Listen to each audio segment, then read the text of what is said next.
Bonjour les enfants, c'est papa. Mon mur est un asile psychiatrique à ciel ouvert et ma salle d'attente est toujours bondée. Bienvenue à la clinique les enfants. Oh, Issa Chikuma Bakari, j'ai vu le message qui t'est attribué, qui circule sur Internet. Je voulais te dire une chose. On obtient la légitimité par la souffrance.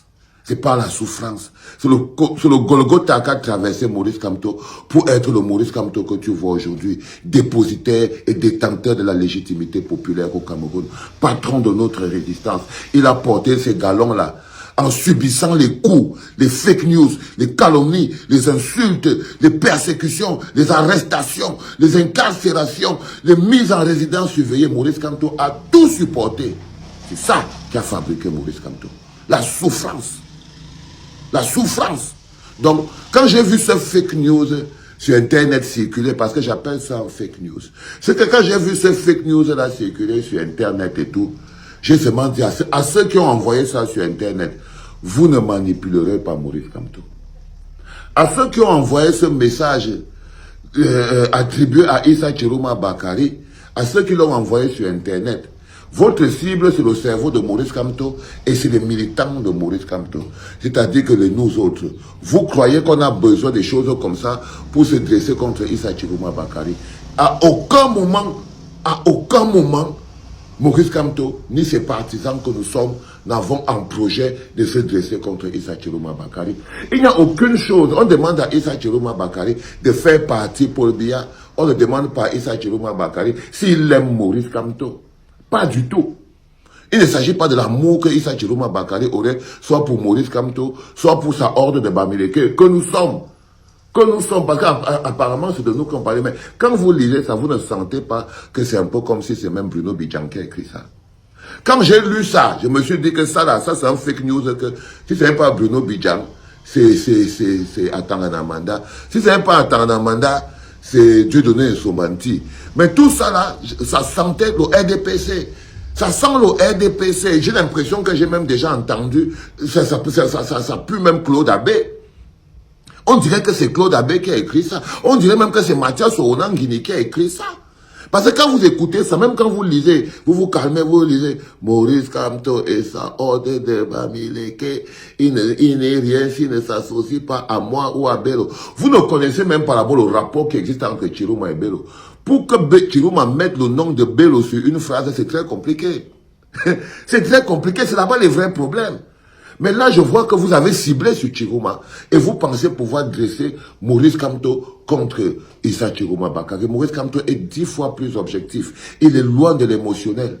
Maurice Kamto est très très loin de l'émotionnel. Les décisions que prend Maurice Kamto sont des décisions qui sont prises à l'échelle de l'État du Cameroun. Ce n'est pas par rapport à sa position personnelle.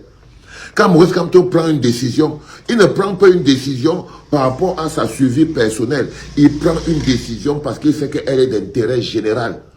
Parce qu'il sait que cette décision est d'intérêt général. Donc quand vous voyez, c'est la première question que vous devez vous poser de manière objective. Pourquoi cette vidéo ou ce message qui passe dans la vidéo en fond là, que Maurice Issa Chiroma Bakari a dit que Maurice Kamto est fini politiquement s'il ne s'accroche pas à lui ou à Bello. Quel est le but d'un message comme celui-là? Le but d'un message comme celui-là, c'est de mettre Maurice Kamto en colère. Comme si Maurice Kamto est une petite fille qu'on peut exciter avec une petite colère. Non, vous vous trompez. Vous vous trompez. Issa Chiroma Bakari, il faudrait que tu le saches. La légitimité s'obtient dans la souffrance.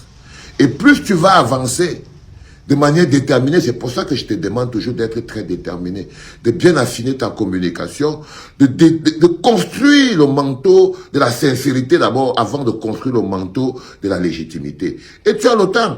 Le manteau de la sincérité, je t'ai dit que ne te présente jamais plus comme le sauveur du peuple camerounais. Non, c'est un mauvais manteau.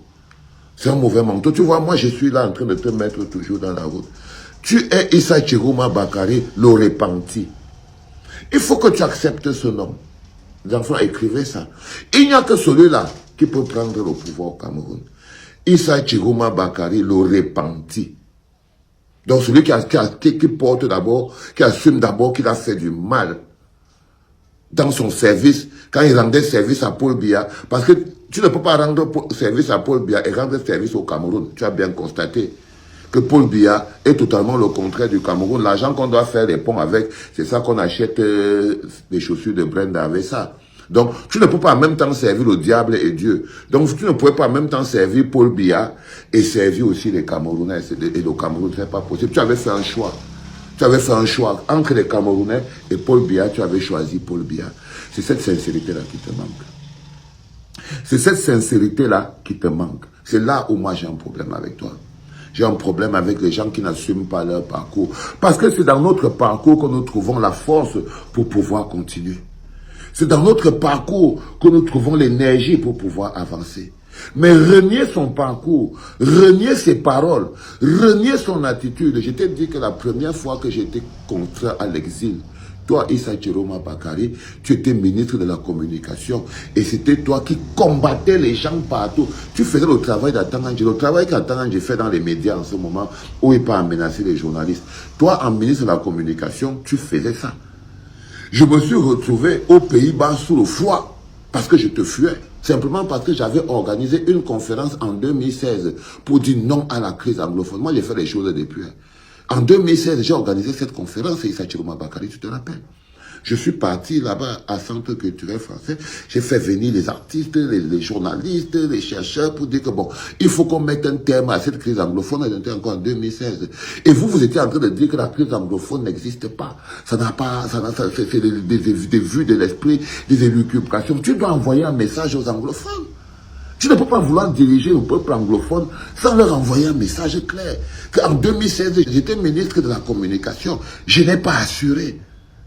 Je n'ai pas assuré. Les gars, prenez ce que je suis en train de vous dire là. Vous faites des cours, vous vous asseyez, vous faites des cours de communication politique. C'est une chose, c'est gratuit. J'ai déjà mis sur Internet. Je ne peux plus vous demander l'argent pour ça. Non, tu étais ministre de la communication à cette époque. Rappelle-toi la discussion que tu as eue avec Carole Yemelong. Tu as dit que non. Si elle donne encore la parole aux gens qui ne parlent pas bien de Paul Biya, aux sécessionnistes, aux machins, trucs, tu vas fermer la télé. Tu as les vrais problèmes, pas les conneries là. Pas les conneries là. Et c'est ça qui est ton Golgotha, que tu dois traverser pour avoir la place ultime que tu vas avoir. Tu ne peux pas éviter ce Golgotha. Ton équipe de communication te fait croire que tu dois éviter cette partie de ton histoire, qui est la chose que tu dois évacuer de ton âme pour pouvoir être le nouveau Issa Chiroma que tu veux être. C'est-à-dire Issa Chiroma le repenti, une faute avouée, à moitié pardonnée. Tout le monde qui n'a jamais péché lève le doigt. Une faute avouée, à moitié pardonnée. Tu ne peux pas dire que tu étais fidèle à Paul Biya, tu faisais bien ton travail, tu étais bon dans ton travail. Mais quand tu étais fidèle là, tu faisais du mal aux gens. Les gens souffraient pour ça. Les gens souffraient pour ça. Je me suis retrouvé en exil, je t'ai dit. J'ai fui tant, je sais pas, j'ai même oublié de vous raconter. Quand j'ai fini je vous ai trouvé plein au foyer des marins, j'ai fui jusqu'à je suis allé me cacher à Kribi, je ne pouvais même pas arriver chez moi. La police me traquait dans la rue comme j'étais. Le même soir, j'ai dû me retrouver dans l'avion. Si je n'étais pas le général, je pouvais me retrouver dans l'avion comment? Je me suis retrouvé 6 mois sous le froid parce que tu me pourchassais, Bakary. Qu'est-ce que je veux dire? Donc, ce n'est pas les histoires de... Il faut traverser ton Golgotha bien, tu te libères bien, et tu as très peu de temps pour ça. Tout le temps que tu perds pour faire ce que je suis en train de te dire là, tu ferais une conférence de presse de mea culpa, Issa Chiroma le repenti. Les Camerounais seraient plus fiers de toi que de celui qui dit que non, Paul Biya a détruit le Cameroun, Paul Biya a fait ceci, et toi tu viens sauver ça. C'est ça là qui... C'est pour ça que tu n'es pas encore complet dans ton déploiement entre ta vie, ton spirituel et ce n'est pas encore un accord. Mais les histoires que vous voyez sur Internet, là, les enfants, patati, patata, où on essaie de dresser Issa Chiroma Bakary contre Maurice Kamto et tout, patati. Il faut que vous soyez plus grand que ça. Ok? Moins émotionnel. On est dans une lutte de libération. On veut se libérer d'un système qui est celui de Pomba. Et c'est ça qui est très compliqué. Donc, dans les luttes de libération, on doit éviter les émotions, les histoires, oh, l'amour, celui-ci m'a manqué de respect. Non, il faut pouvoir stopper tout ça.